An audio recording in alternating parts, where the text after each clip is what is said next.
Am I confident Anthony Davis will go off tonight? No, I am not. And it's for one very, very simple reason. He had a great game last game. That's been his MO. I mean, far be it to put two games together back to back where you show up and show out. That hasn't been what he does. We know no one can guard this man. We know that and there's nobody on the Warriors that can guard Anthony Davis. Anthony Davis could average 28 and 10 in his sleep. For some reason, in odd games, he doesn't do that. He goes from averaging 28 and 17 on 55% shooting in even games to the odd games where he's averaging 13 and 10 on 40% shooting. Now, that's just pathetic. Now, something's wrong. I don't know what the hell's going on in those odd games. I don't know what the hell is going on the night before those odd games or whatever he's doing to prepare or lack thereof. Makes no sense because it has nothing to do with the Warriors. Had nothing to do with Memphis in the first round. That's about him because we know what he can do against anybody. So it's really about him. I think the level of urgency will perk up. I think the Warriors were embarrassed. They feel embarrassed. It's rare that I've seen, I shouldn't say never, but it's rare that I've seen Draymond Green look the way that he looked. It's rare that I've seen Steph Curry look as disgusted as he's looked. I was told that Steve Kerr, who never really goes off and appears pissed off in the locker room after games, was pretty peeved and disgusted in the aftermath of this Game 3 performance. I expect them to do better. And I think that also, again, as long as you're hitting shots and you're applying the pressure on the Los Angeles Lakers, you can offset whatever Anthony Davis is going to throw at you. I think Jordan Poole is going to be a key here. I kept saying this, Big Perk and Eminem. Jordan Poole, you wear a Golden State uniform too, don't you? I mean, you're on the team. Last time I checked, you got a hotel room with the team. You got a seat on the team bus and the team flight. You know, when they were hanging at Mr. Child's after they got blown out Saturday night, I mean, last time I checked, Jordan Poole was allowed to receive a meal. He gets a per diem. He got his bag. What the hell is wrong with you? I mean, show the hell up. Stop pouting. Stop whining. Stop talking about your man. Do what you got to do because he ain't doing it. I believe they know that.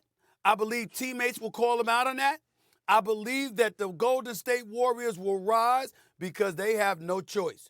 You do not want to be down to the Lakers 3-1. I think they show up tonight and win or lose, they're going to avoid a blowout. But no, I don't believe Anthony Davis will, quote, unquote, go off tonight for one reason and one reason only. He went off the other night. And back-to-back exceptional games seems to be something he's allergic to. Gee whiz, Stephen A. I just really hope that we're in for more game ones in this series as opposed to 2 and 3 in terms of extreme sort of wins one way or another. Here's the deal. I think that this is the best opportunity for AD to break the streak of the up and down games. Like if he's going to put together a back-to-back performance, it's while you're at home, it's while that you can control the variables that come along with traveling in front of your home fans, sleep in your own bed, eat your own food, so on and so forth. I actually think that he will break it because I don't know, and I could just need to get educated, I don't know what else is left in terms of the Warriors defense as far as slowing him. So now I think he's had a chance to get a look at what it looks like for Looney to guard him, JaMychal Green, Draymond Green. Like he's now had a chance, outside of like Wiggins maybe being thrown into the mix, I think he's had a chance to look at the tape, understand where his spots are, and he's at home. And so I think this is setting up for him finally to do it. Now I'm with you that I don't know that will necessarily guarantee a win for the Lakers, although I think this is very important for them because if they're gonna do it, they need to do it in 6 games in my mind. But I actually think the nature of a series is going to benefit him in this case that he understands how he's being played by the Warriors, and he breaks that trend today. Well, I said last week, this series is going to come down to the matchup between Draymond Green and Anthony Davis, and that's what it's been. Whoever dominates in that game, that's what team wins. It's showing us right now. But here's the thing about AD. I believe he is going to break the curse today. I believe that he is going to play great basketball today. And I believe that the Lakers are going to win. Here's why I got trust in Anthony Davis. It's not that I'm going to trust him to go out there and get 30 points, because he don't have to. But he can go out there and get 20 in his sleep, which I believe he will. But he has so many other ways of affecting the game that I think he's going to get it done in that fashion. When you talk about dominating the boards, I believe he's going to have 15 plus rebounds. When you talk about anchoring that defense, being able to show out and get down and guard on the pick and roll, being able to contest shots, being able to block shots at the basket, I believe he's going to do that as well. And his ability to make plays for others, his ability to dive and roll and open up shots for others. I believe that Anthony Davis will break the curse. Now, will he have a historical performance where he dropped 30 and 20 and 5 blocks? I don't think he's going to do that, but he don't have to, because Darvin Ham showed us just as deep as we think any other team in the league is, the Lakers got depth too. And him pulling out Walker, that kid being ready, Lonnie Walker being ready, coming in, producing minutes. I knew that Dennis Schroeder and those guys would go play well at home. Austin Reeves outplayed Klay Thompson at home. D-Lo. We know that's going to happen.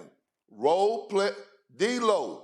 But I don't consider D-Lo as a role player. That's true. But the others, role players, play better at home. Anthony Davis will break the curse. So, Stephen A., who needs to have a bigger impact tonight? Is it Steph or AD? I think it's Steph Curry. I think this season potentially is on the line. Now, I wouldn't rule out the possibility of Golden State overcoming a 3-1 deficit, but it would be highly unlikely that they'd be able to pull that off.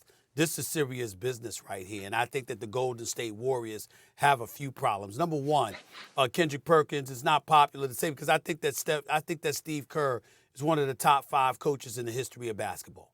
He's a 4-time champion. Yeah. They've been to 6 finals in the last 8 years. I think he's an absolutely phenomenal coach. But I think the one thing that doesn't get said enough is that we were told the Kumingas of the world, the Moody's of the world, and others would be ready to contribute. He doesn't play them. He doesn't play them. Now, and I don't understand it. Now, either there's a problem with the player development, or you just holding on to that experience, the veterans, and you don't trust anybody else. Well, that's putting a load on the Steph Currys, the Klay Thompsons, the Draymond Greens, the Kevon Looneys of the world, and others. It's not doing them any favors, okay? And it's coming back to bite them. So I think that needs to be said, because especially in the case of Kuminga and Moody, I expected more. I expected to see them more this postseason. That hasn't happened. That's very disconcerting. Jordan Poole, I don't know what the hell is going on with him. If the reports are true, I don't know whether they are or not, but if the reports are true, he sounds like a brat complaining about his minutes and talking about trying to find his rhythm. We ain't got time to hear all that. The fact of the matter is that you got to get it done. You know, you can hit a jump shot. If you can hit a jump shot in warm-ups, you can hit a jump shots during the regular season, you could do it in the postseason. You went from averaging 20 a game to averaging 11 this point season. I don't want to hear about no Steve Kerr. I don't want to hear about no minutes. That's you. Figure it out, okay? That's what you wanted the bag for, right? You got the bag. That part. Figure it out. But it comes down to Steph. And the reason why is because he's not just the superstar that can drop 50 on you in a Game 7. He's not just the greatest shooter that God ever created. He's not just those things. He's one of those dudes that galvanizes the troops around him. When he gets going, they feed off of him in ways that most stars don't have people feeding off of them. We've watched Devin Booker and his greatness, okay? And it's nice to see the bench that Monty Williams finally decided to use coming out there and being productive. But we saw Devin Booker on many occasions carrying this team on his shoulder, and nobody joined him. In the case of Steph Curry, for some reason, and I'm not talking about Game 7, because Game 7 was all him against Sacramento, but for the most part, when he explodes, the team follows suit. And I think in LA tonight at Crypto.com Arena, with LeBron James lurking, with AD lurking, with D'Angelo Russell lurking, with Vanderbilt ready to defend, and the personnel that they have, it's going to take a Herculean performance from Steph Curry in order to pull out the win tonight. Well, look at you. Some 4 or 5 games in. Look at you. When I was sitting up here telling you and Legler before the series started that the Lakers had a game plan, that they were not going to allow Steph Curry to go out there and drop 40 and 50 pieces on them. I don't even think he has one 30-point game in this series. And to be honest with you, I don't believe that he will, because the Lakers are not going to change a damn thing as far as the way that the attention that they're putting around Steph Curry, and rightfully so. What? I just want to say this, Kendrick Perkins. To quote some politicians on Capitol Hill, I have no recollection of that. I interrupted this man's monologue for that. Whatever. But seriously, it's the chess match though, right, S.A. and Monica? Because if I'm the Lakers, I'm sticking to that game plan as well. Clay, you and Draymond gonna have to beat me this series. I cannot allow Steph Curry to blow up social media and be trending about what he just did to us in this game. And I don't think the Lakers will. Now, with that being said, I'm still rolling with AD. I'm rolling with AD, Monica. I think AD break the curse tonight. And again, it's not going to be the points that he put up. It's going to be his impact on the defensive side of things. But I think AD knows he has to put 2 games together. And I believe that LeBron James has delivered the message to Anthony Davis. I don't know this for sure, but I just know how Braun is. And I know Braun has said, all right, let's follow up. And I believe AD will take ownership, and I think he will come out and produce in great fashion tonight. I'm looking forward to watching AD. He will have a bigger night. 37 players this postseason have had 20 points or better in back-to-back games. Anthony Davis is not one of them. Keep that in mind. It's number one. Number two, D'Angelo Russell. 5 wins this postseason. D'Angelo Russell, 20 points, 50% shooting from the field, 41% shooting from three-point range. In their 3 losses, 8.7 points, 32% shooting, 23 from 3. Anthony Davis ain't the only one that struggles sometimes. It would be D'Angelo Russell's too. Keep that in mind. And last but not least, Steve Kerr. His record in the postseason in playoff series against the Western Conference, 19-0. Just want to point that out. What was it? 19-0 is what? 19-0. Playoff postseason series against the Western Conference. 19-0. Thanks for watching ESPN on YouTube. For live streaming, sports, and premium content, subscribe to ESPN+.